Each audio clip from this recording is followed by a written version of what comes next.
नमस्कार दोस्तों।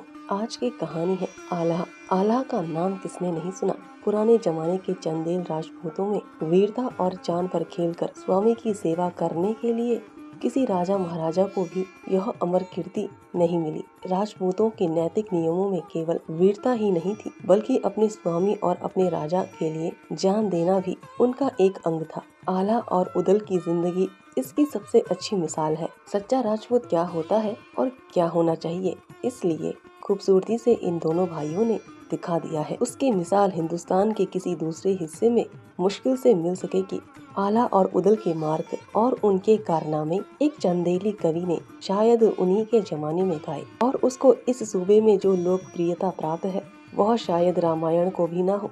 यह कविता आल्हा ही के नाम से प्रसिद्ध है और 8-9 शताब्दियां गुजर जाने के बावजूद उसकी दिलचस्पी और सर्वप्रियता में अंतर नहीं आया। आल्हा गाने का इस प्रदेश में बड़ा रिवाज है। देहात में लोग हजारों की संख्या में आल्हा सुनने के लिए जमा होते हैं। शहरों में कभी कभी यह मंडियां दिखाई दे जाती हैं। बड़े लोगों की अपेक्षा सर्वसाधारण में यह किस्सा अधिक लोकप्रिय है।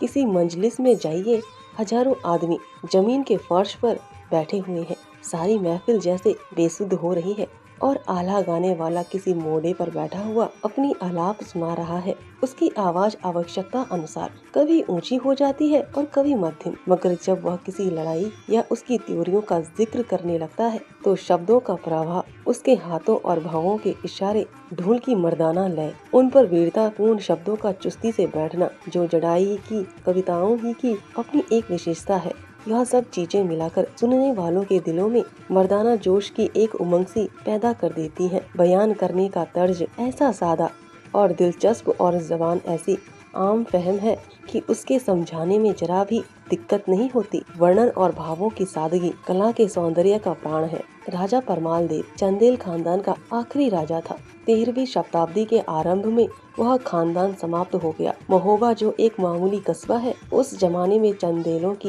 की राजधानी था। महोबा की सल्तनत दिल्ली और कन्नौज से आंखें मिलाती थी। आल्हा और उदल इसी राजा परमाल देव के दरबार के सम्मानित सदस्य थे। यह दोनों भाई अभी बच्चे ही थे कि उनका बाप जसराज एक लड़ाई में मारा गया। राजा को अनाथों पर तरस आया, उन्हें राजमहल में ले आए और मोहब्बत के साथ अपनी रानी मलीना के सुपुर्द कर दिया। रानी ने उन दोनों भाइयों की परवरिश और लालन पालन अपने लड़के की तरह किया। जवान होकर यही दोनों भाई बहादुरी में सारी दुनिया में मशहूर हुए। इन्हीं दिलावरों के कारनामों ने महोबे का नाम रोशन कर दिया। बड़े लड़ई या महोबे वाला, जिसके बल को वार न पार। आल्हा और उदल राजा परमाल देव पर जान कुर्बान करने के लिए हमेशा तैयार रहते थे। रानी मलीना ने उन्हें पाला, उनकी शादियां की, उन्हें गोद में खिलाया। नमक के हक के साथ साथ इन एहसानों और संबंधों ने दोनों भाइयों को चंदेल राजा का जानिसार रखवाला और राजा परमाल देव का वफादार सेवक बना दिया था। उनकी वीरता के कारण आसपास के सैकड़ों घमंडी राजा चंदेलों के अधीन हो गए। महोबा राज्य की सीमाएं नदी की बाढ़ की तरह फैलने लगी और चंदेलों की शक्ति दूज के चांद से बढ़कर पूरनमासी का चांद हो गई। यह दोनों वीर कभी चैन से ना बैठते थे। रण क्षेत्र में अपने हाथ का जौहर दिखाने की उन्हें धुन थी। सुख सेज पर उन्हें नींद न आती थी और वह जमाना भी ऐसा ही बेचैनियों से भरा हुआ था। उस जमाने में चैन से बैठना दुनिया के पर्दे से मिट जाना था। बात बात पर तलवारें चलती और खून की नदियां बहती थी। यहाँ तक कि शादियां भी खूनी लड़ाइयाँ जैसी हो गई थी। लड़की पैदा हुई और शामत आ गई। हजारों सिपाहियों, सरदारों और संबंधियों की जानें दहेज में देनी पड़ती थी। आल्हा और उदल उस पुरशोर जमाने की सच्ची तस्वीरें हैं और गौ की ऐसी हालतों और जमाने के साथ जो नैतिक दुर्लभताएं और विषमताएं पाई जाती है, उनके असर से वह भी बचे हुए नहीं है। मगर उनकी दुर्बलताएं उनका कसूर नहीं, बल्कि उनके जमाने का कसूर है। आल्हा का मामा माहिल एक काले दिल का, मन में द्वेष पालने वाला आदमी था। इन दोनों भाइयों का प्रताप और ऐश्वर्य उसके हृदय में कांटे की तरह खटका करता था। उसकी जिंदगी की सबसे बड़ी आरज़ू यह थी कि उनके बड़प्पन को किसी तरह खाक में मिला दे। इसी नेक काम के लिए उसने अपनी जिंदगी न्यौछावर कर दी थी। सैकड़ों वार किए, सैकड़ों बार आग लगाई, यहाँ तक कि आखिरकार उसकी नशा पैदा करने वाली मंत्रणाओं ने राजा परमाल को मतवाला कर दिया। लोहा भी पानी से कट जाता है। एक रोज राजा परमाल दरबार में अकेले बैठे हुए थे कि माहिल आया। राजा ने उसे उदास देखकर पूछा, भैया तुम्हारा चेहरा कुछ उतरा हुआ है। माहिल की आंखों में आंसू आ गए। मक्कार आदमी को अपनी भावनाओं पर जो अधिकार होता है वह किसी बड़े योगी के लिए भी कठिन है। उसका दिल रोता है मगर होंठ हंसते हैं। दिल खुशियों के मजे लेता है मगर आंखें रोती हैं। दिल डाह की आग से जलता है मगर जबान से शहद और शक्कर की नदियां बहती हैं। माहिल बोला, महाराज, आपकी छाया में रहकर मुझे दुनिया में अब किसी चीज की इच्छा बाकी नहीं, मगर जिन लोगों को आपने धूल से उठाकर आसमान में पहुंचा दिया, जो आपकी कृपा से आज बड़े प्रताप और ऐश्वर्य वाले बन गए, उनकी कृतघ्रता और उपद्रव खड़े करना मेरे लिए बड़े दुख का कारण हो रही है। परमाल ने आश्चर्य से पूछा, क्या मेरा नमक खाने वालों में ऐसे भी लोग हैं? माहिल, महाराज, मैं कुछ नहीं कह सकता। आपका हृदय कृपा का सागर है, मगर उसमें एक खूंखार घड़ियाल आ घुसा है। वह कौन है? राजा ने आश्चर्य नविंत होकर कहा, तुम? माहिल, हाँ महाराज, वह अभागा व्यक्ति मैं ही हूँ। मैं आज खुद अपनी फरियाद लेकर आपकी सेवा में उपस्थित हुआ हूँ। अपने संबंधियों के प्रति मेरा जो कर्तव्य है वह उस भक्ति की तुलना में कुछ भी नहीं जो मुझे आपके प्रति है। आल्हा मेरे जिगर का टुकड़ा है, उसका मांस मेरा मांस और उसका रक्त मेरा रक्त है, मगर अपने शरीर में जो रोग पैदा हो जाता है उसे विवश होकर हकीम से कहना पड़ता है। आल्हा अपनी दौलत के नशे में चूर हो रहा है। उसके दिल में यह झूठा ख्याल पैदा हो गया है कि मेरे ही बाहुबल से यह राज्य कायम है। राजा परमाल की आंखें लाल हो गई। बोला, आल्हा को मैंने हमेशा अपना लड़का समझा है। माहिल, लड़के से ज्यादा। परमाल, वह अनाथ था, कोई उसका संरक्षक न था। मैंने उसका पालन पोषण किया, उसे गोद में खिलाया, मैंने उसे जागीरें दी, उसे अपनी फौज का सिपाह सलार बनाया। उसकी शादी में मैंने 20,000 चंदेल सूरमाओं का खून बहा दिया। उसकी माँ और मेरी मलहिना वर्षों गले मिलकर सोई हैं, और आल्हा क्या मेरे एहसानों को भूल सकता है? माहिल, मुझे तुम्हारी बात पर विश्वास नहीं आता। माहिल का चेहरा पीला पड़ गया, मगर संभल कर बोला, महाराज, मेरी जबान से कभी झूठ बात नहीं निकली, पर मुझे कैसे विश्वास हो? माहिल ने धीरे से राजा के कान में कुछ कह दिया। आल्हा और उदल दोनों चौगान में खेल का अभ्यास कर रहे थे। लंबे चौड़े मैदान में हजारों आदमी इस तमाशे को देख रहे थे। गेंद किसी अभागी की तरह इधर उधर ठोकरे खाता फिरता था। चौबदार ने आकर कहा, महाराज ने याद फरमाया है। आल्हा को संदेह हुआ, महाराज ने आज बेवक्त क्यों याद किया? खेल बंद हो गया। गेंद को ठोकरों से छुट्टी मिली। फौरन दरबार में चौबदार के साथ हाजिर हुआ और झुककर आदाब बजा लाया। परमाल ने कहा, मैं तुमसे कुछ मांगूं, दोगे? आल्हा ने सादगी से जवाब दिया, फरमाइए। परमाल, इनकार तो ना करोगे? आल्हा ने कनखियों से माहिल की तरफ देखा, समझ गया कि इस वक्त कुछ न कुछ दाल में काला है। इसके चेहरे पर यह मुस्कुराहट क्यों? गुल्लर में यह फूल क्यों लगे? क्या मेरी वफादारी का इम्तिहान लिया जा रहा है? जोश से बोला, महाराज, मैं आपकी जबान से ऐसे सवाल सुनने का आदी नहीं हूँ। आप मेरे संरक्षक, मेरे पालनहार, मेरे राजा हैं। आपकी भवों के इशारे पर मैं आग में कूद सकता हूँ और मौत से लड़ सकता हूँ। आपकी आज्ञा पाकर मैं असंभव को संभव बना सकता हूँ। आप मुझसे ऐसा सवाल ना करें। परमाल, शाबाश, मुझे तुमसे ऐसी ही उम्मीद है। आल्हा, मुझे क्या हुक्म मिलता है? परमाल, तुम्हारे पास नाहर घोड़ा है? नाहर घोड़ा है, जी हाँ। आल्हा ने जी हाँ कहकर माहिल की तरफ भयानक गुस्से भरी हुई आंखों से देखा। परमाल, अगर तुम्हें बुरा ना लगे तो उसे मेरी सवारी के लिए दे दो। आल्हा कुछ जवाब ना दे सका, सोचने लगा। मैंने अभी वादा किया है कि इनकार ना करूंगा। मेरी बात हारी है, मुझे इनकार ना करना चाहिए। निश्चय ही इस वक्त मेरी स्वामी भक्ति की परीक्षा ली जा रही है। मेरा इनकार इस समय बहुत बेमौका और खतरनाक है। इसका तो कुछ गम नहीं, मगर मैं इनकार किस मुंह से करूं? बेवफा ना कहलाऊंगा। मेरा और राजा का संबंध केवल स्वामी और सेवक का ही नहीं है। मैं उनकी गोद में खेला हूँ। जब मेरे हाथ कमजोर थे और पाँव में खड़े होने का बूता न था, तब उन्होंने मेरे जुल्म सहे हैं। क्या मैं इनकार कर सकता हूँ? विचारों की धारा मुंडी, माना कि राजा के एहसान मुझ पर अनगिनत हैं। मेरे शरीर का एक एक रुआं उनके एहसानों के बोझ से दबा हुआ है। मगर क्षत्रिय कभी अपनी सवारी का घोड़ा दूसरों को नहीं देता। यह क्षत्रियों का धर्म नहीं। मैं राजा का पाला हुआ और एहसानमंद हूँ। मुझे अपने शरीर पर अधिकार है, उसे मैं राजा पर न्यौछावर कर सकता हूँ, मगर राजपूती धर्म पर मेरा कोई अधिकार नहीं है। उसे मैं नहीं तोड़ सकता। जिन लोगों ने धर्म के कच्चे धागों को लोहे की दीवार समझा है, उन्हीं से राजपूतों का नाम चमक रहा है। क्या मैं हमेशा के लिए अपने ऊपर दाग लगाऊं? आह, माहिल ने इस वक्त मुझे खूब जकड़ा है। सामने खूंखार शेर है, पीछे गहरी खाई। या तो अपमान उठाऊं या कृतघ्न कहलाऊं, या तो राजपूतों के नाम को डुबाऊं या बर्बाद हो जाऊं। खैर, जो ईश्वर की मर्जी। मुझे कृतघ्न कहलाना स्वीकार है, मगर अपमानित होना स्वीकार नहीं। बर्बाद होना मंजूर है, मगर राजपूतों के धर्म में बट्टा लगाना मंजूर नहीं। आल्हा सर नीचे किए इन्हीं ख्यालों में गोते खा रहा था। यह उसके लिए परीक्षा की घड़ी थी, जिसमें सफल हो जाने पर उसका भविष्य निर्भर था। मगर माहिल के लिए यह मौका उसके धीरज की कम परीक्षा लेने वाला न था। वह दिन अब आ गया जिसके इंतजार में कभी आंखें नहीं थकी। खुशियों की यह बाढ़ अब संयम की लोहे की दीवार को काटती जाती थी। सिद्ध योगी पर दुर्लभ मनुष्य की विजय होती जाती थी। एकाएक परमाल ने आल्हा से बुलंद आवाज में पूछा, किस दुविधा में हो? क्या नहीं देना चाहते? आल्हा ने राजा से आंखें मिलाकर कहा, जी नहीं। परमाल को तैश आ गया, कड़क कर बोला, क्यों? आल्हा ने अविचलित मन से उत्तर दिया, यह राजपूतों का धर्म नहीं है।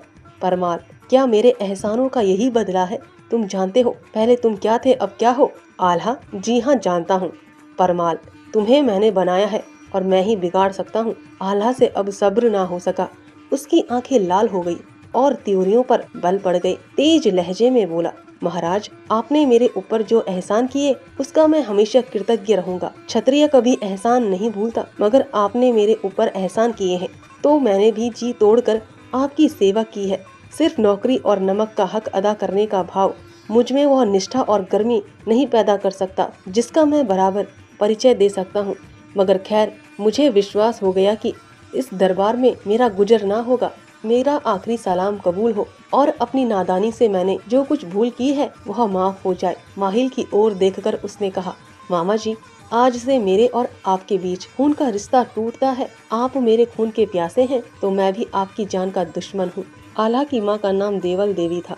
उसकी गिनती उन हौसले वाली उच्च विचार स्त्रियों में है जिन्होंने हिंदुस्तान के पीछे कारनामों को इतना इस प्रहणिया बना दिया है। जबकि इस अंधेरे युग में भी जबकि आपसी फूट और बैर की एक भयानक बाढ़ मुल्क में आ पहुंची थी, हिंदुस्तान में ऐसी ऐसी देवियां पैदा हुई जो इतिहास के अंधेरे से अंधेरे पन्नों को भी ज्योतित कर सकती हैं। देवल देवी से सुना कि आल्हा ने अपनी आन को रखने के लिए क्या किया तो उसकी आंखें भर आई। उसने दोनों भाइयों को गले लगाकर कहा, बेटा, तुमने वही किया जो राजपूतों का धर्म था। मैं बड़ी भाग्यशाली हूँ कि तुम जैसे दो बात की लाज रखने वाले बेटे पाए हैं। उसी रोज दोनों भाइयों मोहब्बत से कूच कर दिया। अपने साथ अपनी तलवार और घोड़ों के सिवा और कुछ न लिया। माल असबाब सब वहीं छोड़ दिए। सिपाही की दौलत और इज्जत सबक कुछ उसकी तलवार है। जिसके पास वीरता की संपत्ति है उसे दूसरी किसी संपत्ति की जरूरत नहीं। बरसात के दिन थे, नदी नाले उमड़े हुए थे। इंद्र की उदारताओं से मालामाल होकर जमीन फूली नहीं समाती थी। पेड़ों पर मोरों की रसीली झनकारें सुनाई देती थी और खेतों में निश्चिंतता की शराब से मतवाला किसान मल्हार की ताने अलाप रहे थे। पहाड़ियों की घनी हरियावल, पानी की दर्पण जैसी सतह और जंगली बेल बूटों के बनाव सवार से प्रकृति पर एक यौवन बरस रहा था। मैदानों की ठंडी ठंडी मस्त हवा, जंगली फूलों की मीठी मीठी सुहानी हवा, आत्मा को उल्लास देने वाली महक और खेतों की लहराती हुई रंग बिरंगी उपज ने दिलों में आरजुओं का एक तूफान उठा दिया था। ऐसे मुबारक मौसम में आल्हा ने मोहब्बा को आखिरी सलाम किया। दोनों भाइयों की आंखें रोते रोते लाल हो गई थी, क्योंकि आज उनसे उनका देश छूट रहा था। इन्हीं गलियों में उन्होंने घुटने के बल चलना सीखा था। इन्हीं तालाबों में कागज की नावें चलाई थी। यही जवानी के बेफिक्रियों के मजे लूटे थे। इनसे अब हमेशा के लिए नाता टूटता था। दोनों भाई आगे बढ़ते जाते थे, मगर बहुत धीरे धीरे। यह ख्याल था कि शायद परमाल ने रूठने वालों को मनाने के लिए अपना कोई भरोसे का आदमी भेजा होगा। घोड़े को संभाले हुए थे, मगर जब मोहब्बे की पहाड़ियों का आखिरी निशान आंखों से ओझल हो गया तो उम्मीद की आखिरी झलक भी गायब हो गई। उन्होंने, जिनका कोई देश न था, एक ठंडी सांस ली और घोड़े बढ़ा दिए। उनके निर्वासन का समाचार बहुत जल्द चारों तरफ फैल गया। उनके लिए हर दरबार में जगह थी। चारों तरफ से राजाओं के संदेश आने लगे। कन्नौज के राजा जयचंद ने अपने राजकुमारों को उनसे मिलने के लिए भेजा। संदेशों से जो काम न निकला वह इस मुलाकात ने पूरा कर दिया। राजकुमार की खातिरदारियों और आवभगत दोनों भाइयों को कन्नौज खींच ले गई। जयचंद आंखें बिछाए बैठा था। आल्हा को अपना सेनापति बना दिया। आला और ऊदल के चले जाने के बाद मोहबे में तरह तरह के अंधेरे शुरू हुए। परमाल कमजी शासक था। मातहत राजाओं ने बगावत का झंडा बुलंद किया। ऐसी कोई ताकत न रही जो उन झगड़ालू लोगों को वश में रख सके। दिल्ली के राजा पृथ्वीराज की कुछ सेना सिमता से एक सफल लड़ाई लड़कर वापस आ रही थी। मोहबे में पड़ाव किया। अकखड़ सिपाहियों में तलवार चलते कितनी देर लगती है, चाहे राजा परमाल की मुलाजियों की ज्यादती हो, चाहे चौहान सिपाहियों की। नतीजा यह हुआ कि चंदेलों और चौहानों में अनबन हो गई। लड़ाई छिड़ गई। चौहान संख्या में कम थे। चंदेलों ने आतिथ्य सत्कार के नियमों को एक किनारे रखकर चौहानों के खून से अपना कलेजा ठंडा किया और यह न समझे कि मुट्ठी भर सिपाहियों के पीछे सारे देश पर विपत्ति आ जाएगी, बेगुनाहों को खून का रंग लाएगा। पृथ्वीराज को यह दिल तोड़ने वाली खबर मिली तो उसके गुस्से की कोई हद न रही। आंधी की तरह मोहबे पर चढ़ दौड़ा और सिरोको, जो इलाका मोहबे का एक मशहूर कस्बा था, तबाह करके मोहबे की तरह बढ़ा। चंदेलों ने भी फौज खड़ी की, मगर पहले ही मुकाबले में उनके हौसले परस्त हो गए। आला उदल के बगैर फौज बिन दूल्हे की बारात थी। सारी फौज तितर बितर हो गई। देश में तहलका मच गया। अब किसी क्षण पृथ्वीराज मोहबे में आ पहुंचेगा, इस डर से लोगों के हाथ पांव फूल गए। परमाल अपने किए पर बहुत पछताया, मगर अब पछताना व्यर्थ था। कोई चारा न देखकर उसने पृथ्वीराज से 1 महीने की संधि की प्रार्थना की। चौहान राजा युद्ध के नियमों को कभी हाथ से न जाने देता था। उसकी वीरता उसे कमजोर, बेखबर और नामुस्तैद दुश्मन पर वार करने की इजाजत न देती थी। इस मामले में अगर वह इन नियमों को इतनी सख्ती से पाबंद न होता तो शहाबुद्दीन के हाथों उसे वह बुरा दिन न देखना पड़ता। उसकी बहादुरी ही उसकी जान की गाहक हुई। उसने परमाल का पैगाम मंजूर कर लिया। चंदेलों की जान में जान आई। अब सलाह मशविरा होने लगा कि पृथ्वीराज से क्यों कर मुकाबला किया जाए। रानी मलहिना भी इस मशविरे में शरीक थी। किसी ने कहा मोहबे के चारों तरफ एक ऊंची दीवार बनाई जाए। कोई बोला हम लोग मोहबे को वीरान करके दक्षिण की ओर चले। परमाल जबान से तो कुछ न कहता था, मगर समर्पण के सिवा उसे और कोई चारा न दिखाई पड़ता था। तब रानी मलहिना खड़ी होकर बोली, चंदेल वंश के राजपूतों, तुम कैसी बच्चों की सी बातें करते हो। क्या दीवार खड़ी करके तुम दुश्मन को रोक लोगे? झाड़ू से कहीं आंधी रुकती है, तुम मोहबे को वीरान करके भागने की सलाह देते हो। ऐसी कायरों जैसी सलाह औरतें दिया करती हैं। तुम्हारी सारी बहादुरी और जान पर खेलना अब कहाँ गया। अभी बहुत दिन नहीं गुजरे कि चंदेलों के नाम से राजे थर्राते थे। चंदेलों की धाक बंधी हुई थी। तुमने कुछ ही साल में सैकड़ों मैदान जीते। तुम्हें कभी हार नहीं हुई। तुम्हारी तलवार की दमक कभी मंद नहीं हुई। तुम अब भी वही हो, मगर तुम में अब वह पुरुषार्थ नहीं है। वह पुरुषार्थ बना फल वंश के साथ मोहबे से उठ गया। देवल देवी के रूठने से चंडिका देवी भी हमसे रूठ गई। अब अगर कोई यह हारी हुई बाजी संभाल सकता है तो वह आला है। वही दोनों भाई इस नाजुक वक्त में तुम्हें बचा सकते हैं। उन्हीं को मनाओ, उन्हीं को समझाओ। उन पर मोहते के बहुत हक है। मोहबे की मिट्टी और पानी से उनकी परवरिश हुई है। वह मोहबे के हक कभी भूल नहीं सकते। उन्हें ईश्वर ने बल और विद्या दी है। वही इस समय विजय का बीड़ा उठा सकते हैं।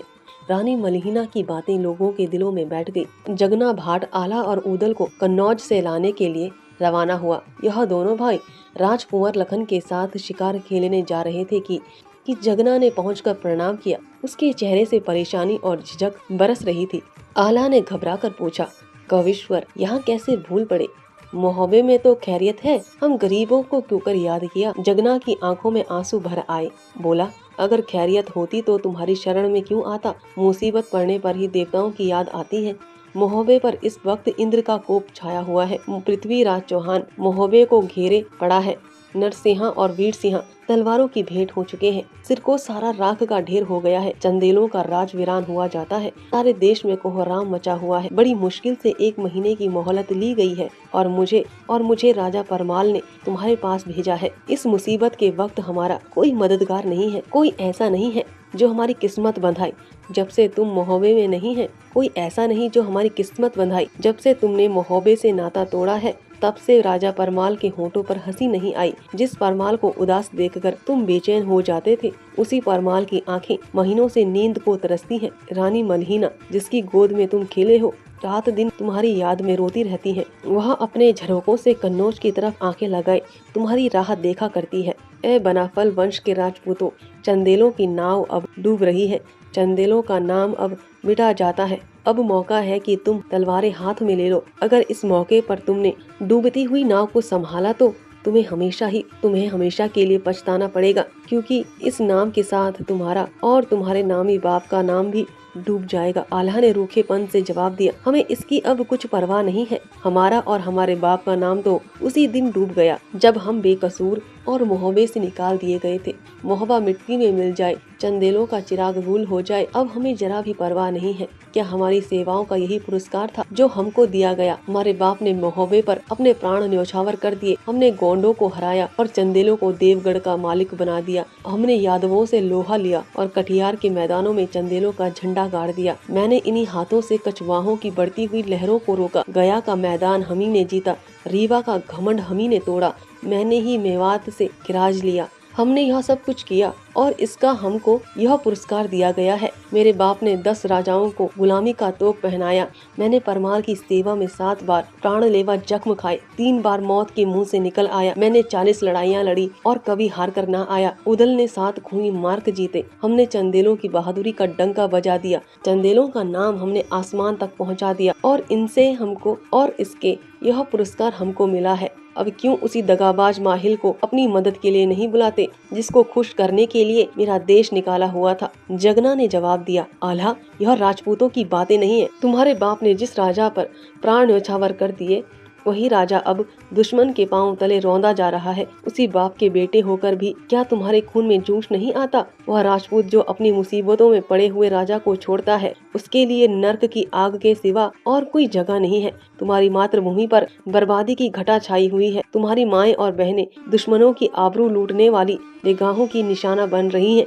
या अब भी तुम्हारे खून में जोश नहीं आता? अपने देश की यह दुर्गत देखकर भी तुम कन्नौज में चैन की नींद सो सकते हो? देवल देवी को जगना के आने की खबर हुई। उसने फौरन आल्हा को बुलाकर कहा, बेटा, पिछली बातें भूल जाओ और आज ही मोहबे चलने की तैयारी करो। आल्हा कुछ जवाब ना दे सका, मगर उदल झुंझलाकर बोला, हम अब मोहबे नहीं जा सकते। क्या तुम वह दिन भूल गए जब हम कुत्तों की तरह मोहबे से निकाल दिए गए? मोहबा डूबे या रहे, हमारा जी उससे भर गया। अब उसको देखने की इच्छा नहीं है। अब कन्नौज ही हमारी मातृभूमि है। राजपूतनी बेटों की जबान से यह पाप की बातें ना सुन सकी। तैश में आकर बोली, ऊदल, तुझे ऐसी बातें मुंह से निकालते हुए शर्म नहीं आती? काश ईश्वर मुझे बांझ ही रखता कि ऐसे बेटों की मां ना बनती। क्या इन्हीं बना फल वंश के नाम पर कलंक लगाने वालों के लिए मैंने गर्भ की पीड़ा सही थी? नालायकों, मेरे सामने से दूर हो जाओ। मुझे अपना मुंह ना दिखाओ। तुम जसराज के बेटे नहीं हो। तुम जिसकी शान से पैदा हुए हो वह जसराज नहीं हो सकता। यह मर्मंतक चोट थी। शर्म से दोनों भाइयों के माथे पर पसीना आ गया। दोनों उठ खड़े हुए और बोले, माता, अब बस करो, हम ज्यादा नहीं सुन सकते। हम आज ही मोहबे जाएंगे और राजा परमाल की खिदमत में अपना खून बहाएंगे। हम रण क्षेत्र में अपनी तलवार की चमक से अपने बाप का नाम रोशन करेंगे। हम चौहान के मुकाबले में अपनी बहादुरी के जौहर दिखलाएंगे और देवल देवी के बेटों का नाम अमर कर देंगे। दोनों भाई कन्नौज से चले। देवल भी साथ थी। जब वह रूठने वाले अपनी मातृभूमि में पहुँचे तो सूखे धानों में पानी पड़ गया। टूटी हुई हिम्मतें बंध गई। 1 लाख चंदेल इन वीरों की आगवानी करने के लिए खड़े थे। बहुत दिनों के बाद वह अपनी मातृभूमि से बिछड़े हुए इन दोनों भाइयों से मिले। आंखों ने खुशी के आंसू बहाए। राजा परमाल उनके आने की खबर पाते ही कीरत सागर तक फैल आया। आल्हा और ऊदल दौड़कर उनके पांव से लिपट गए। तीनों की आंखों से पानी बरसा और सारा मन मुटाव धुल गया। दुश्मन सर पर खड़ा था। ज्यादा अतिथियार सत्कार का मौका न था। वही कीरत सागर के किनारे देश के नेताओं और दरबार के कर्मचारियों की राय से आला फौज का सेनापति बनाया गया। वहीं मरने मारने की सौगंधें खाई गई। वहीं बहादुरों की कस्में खाई कि मैदान से हटेंगे तो मरकर हटेंगे। वहीं लोग एक दूसरे के गले मिले और अपनी किस्मतों का फैसला करने चले। आज किसी की आंखों में और चेहरे पर उदासी के चिन्ह थे। औरतें हंस हंस कर अपने प्यारों को विदा करती थी। मर्द हंस हंस कर स्त्रियों से अलग होते थे, क्योंकि यह आखिरी बाजी है। इसे जीतना जिंदगी और हारना मौत है। उस जगह के पास जहां अब और कोई कस्बा आबाद है, दोनों फौजों का मुकाबला हुआ और 18 दिन तक मार काट का बाजार गर्म रहा। खूब घमासान लड़ाई हुई। पृथ्वीराज खुद लड़ाई में शरीक था। दोनों दल दिल खोल कर लड़े। वीरों ने खूब अरमान निकाले और दोनों तरफ की फौजें वहीं कट मरी। 3 लाख आदमियों में सिर्फ 3 आदमी जिंदा बचे। एक पृथ्वीराज, दूसरा चंदा भाट, तीसरा आल्हा। ऐसी भयानक, अटल और निर्णायक लड़ाई शायद ही किसी देश और किसी युग में हुई हो। दोनों ही हारे और दोनों ही जीते। चंदेल और चौहान हमेशा के लिए खाक में मिल गए, क्योंकि थानेसर की लड़ाई का फैसला भी इसी मैदान में हो गया। चौहानों में जितने अनुभवी सिपाही थे वह सब औराई में काम आए। शहाबुद्दीन से मुकाबला पड़ा तो 9 सीखे अनुभवी सिपाही मैदान में लाए गए और नतीजा वही हुआ जो हो सकता था। आल्हा का कुछ पता न चला कि कहाँ गया, कहीं शर्म से डूब मरा या साधु हो गया। जनता में अब तक यही विश्वास है कि वह जिंदा है। लोग कहते हैं कि वह अमर हो गया। यह बिल्कुल ठीक है, क्योंकि आल्हा सचमुच अमर है और वह कभी मिट नहीं सकता। उसका नाम हमेशा कायम रहेगा जमाना से। धन्यवाद दोस्तों, आशा है आपको यह कहानी पसंद आए।